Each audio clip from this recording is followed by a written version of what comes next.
Hi everyone, Broken Meeple here, and this is the last of the ERaptor videos that I'll be doing. This is the 6th of 6 inserts, and this is for the Robinson Crusoe 2nd edition.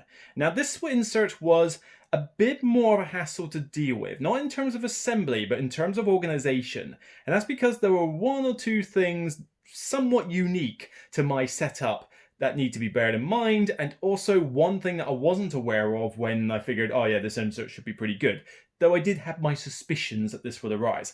So first off, the obvious thing. You'll notice this box is quite high up. That's because,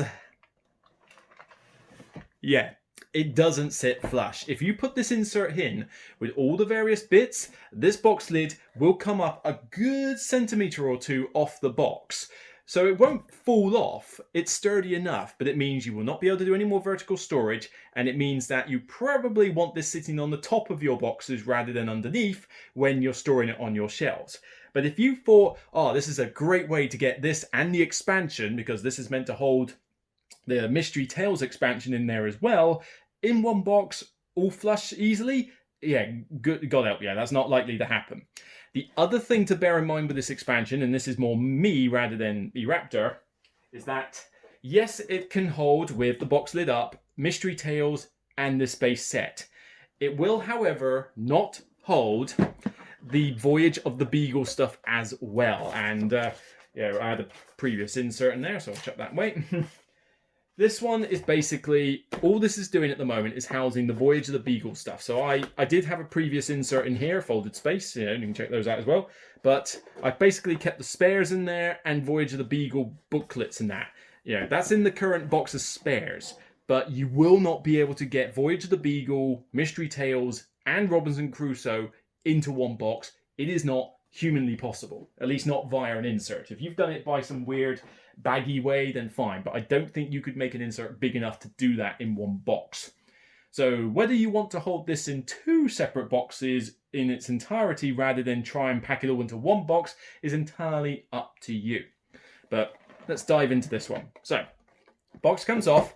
The reason it stays up is because the board, as you know, is quite a thick board. This has to sit on top, and you're going to see just how much space you need for all these tokens. So that sits up in the middle. And this is one of those occasions where I do think this one really could have benefited from a detailed description of where things are meant to go, because there's a lot to sort out in Robinson Crusoe, and I think a detailed description of where each piece should go in the insert would have been invaluable for this. But there you go, two big sizable rulebooks, and here you put various little booklet things like the diary, the round summaries, the extra little bits that the Lost City of Z campaign threw in, as well as the different scenario sheets. And I've actually got some extras on here, so not only do I have the base slot, I've also got poachers, I've also got the the ones that come in the expansion, and I thought I had, yes I do have King Kong as well. I don't think I've actually played the King Kong one, I might have to do that, but it's got the others in there. So they all essentially sit on this side. Now, under that, you've then got the characters, and again, bear in mind, this is the base set, and you've also got the Lost City of Z sort of starting player characters. So they sit fairly fine. You sort of put one along there, and they should sit in there just fine. Now you get into the various tokens and that, and there's a lot to get through. So, again, this is going to be a little bit all over the place because it doesn't tell you specifically where to put them.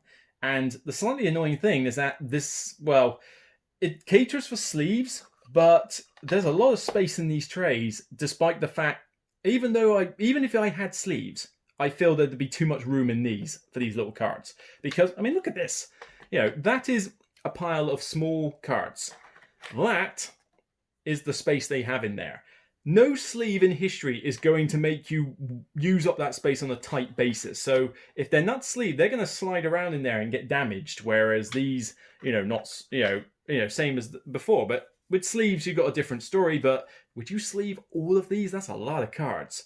But like I say, there is a tray for the various things, and I've had to kind of just figure out where to put stuff. Again, I do wish this insert was better at telling you where to do stuff. So here I've put a couple of tiles that the game uses. They fit in there quite nicely.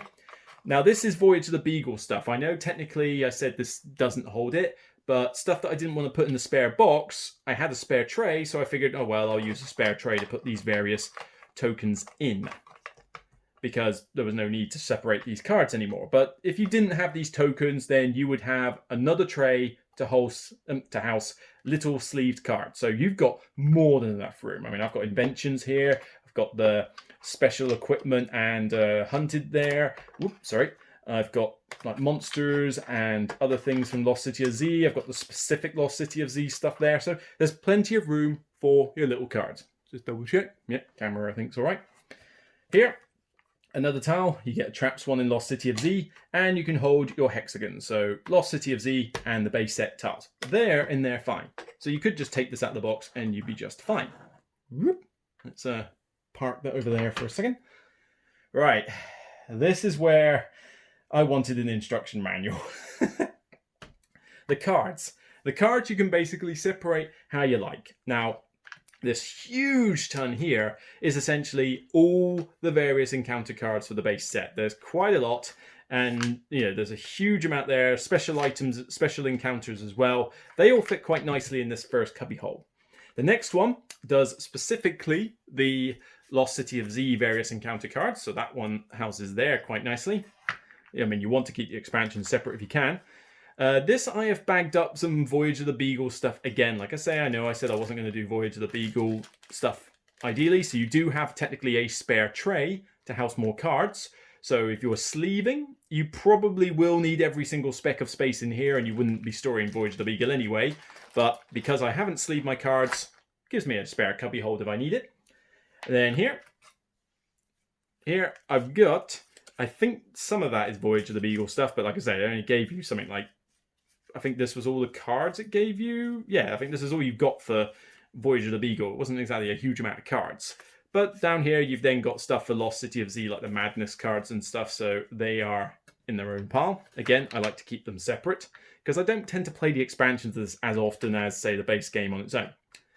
This tile, I just kept it in here because, well, it kind of fits nicely.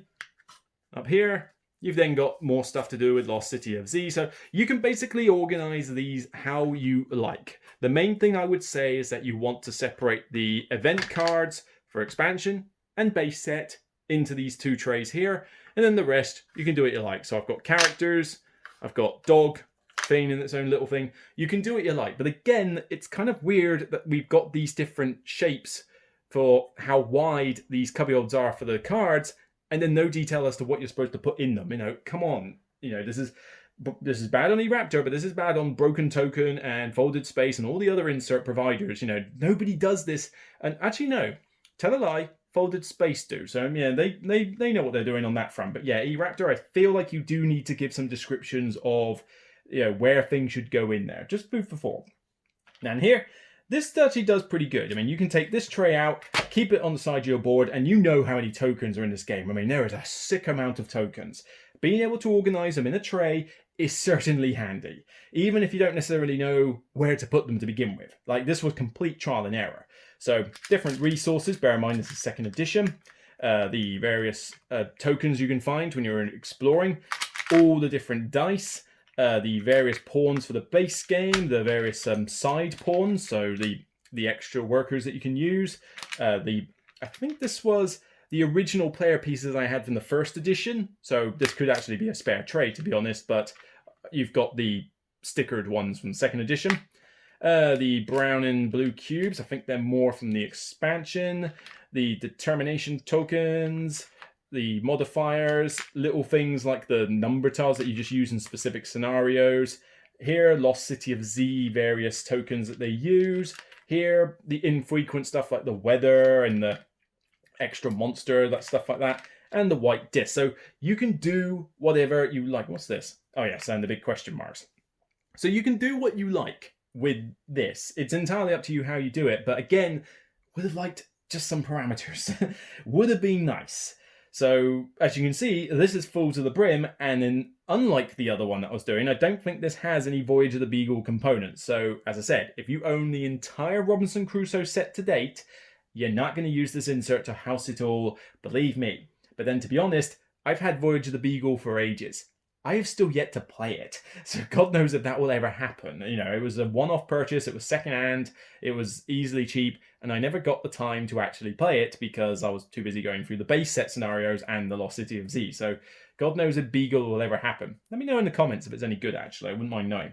So, all in all, this insert is fine-ish.